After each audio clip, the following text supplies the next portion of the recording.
যুবাদের সাফল্য ছুঁয়ে গেছে জাতীয় দলকেও। অনুশীলনে আলোচনার একটাই বিষয় ছিল গতকাল যুবাদের সাফ জয়। সেই দলের মিরাজুলের পারফরমেন্সে মুগ্ধ হেড কোচ হাভিয়ের কাবরেরা তাকে নিতে পারেন ভুটানগামী জাতীয় দলে।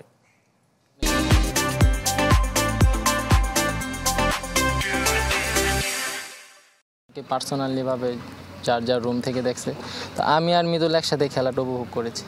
তো দুজন একদম বেড থেকে লাফ দিয়ে উঠেছিলাম, এরকম একটা অবস্থা হয়েছে। অনুজদের সাফল্য ছুঁয়ে গেছে অগ্রজদের। অনলাইনে যুবাদের সাফ জয়ের সাক্ষী হয়েছেন জাতীয় দলের ক্যাম্পে থাকা ফুটবলাররাও।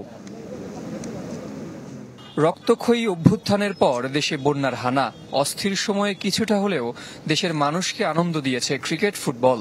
সে ধারাবাহিকতা ভুটানের বিপক্ষেও ধরে রাখতে চায় জামাল ভুঁইয়ার দল। এখন মহিলা টিম ওরা সাফ চ্যাম্পিয়ন, এখন আমার আন্ডার 20 টিমেও সাফ চ্যাম্পিয়ন। সো ইনশাল্লাহ next year it will be hour year to become সাফ চ্যাম্পিয়ন।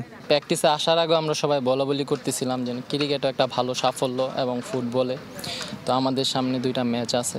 যদি আমরা অবশ্যই আমাদের যে টার্গেট ওই টার্গেট অনুযায়ী খেলতে পারি, আশা করছি ভালো একটা রেজাল্ট হবে। বসুন্ধরা ফুটবলারদের ছাড়াই দ্বিতীয় দিনের মতো হয়েছে হাভিয়ের কাবরেরার পাঠশালা। বৃহস্পতিবার কিংসের সাথে প্রস্তুতি ম্যাচ খেলে শুক্রবার ঢাকা ছাড়বে টিম বাংলাদেশ, যে দলে জায়গা হতে পারে যুব সাফের টপ স্কোরার মিরাজের।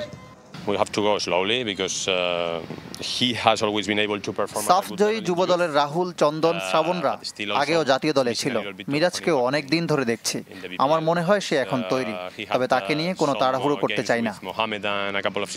বুধবার স্ট্রেচিং ও ওয়ার্ম আপের পর দীর্ঘক্ষণ অনুশীলন করে বাংলাদেশ দল।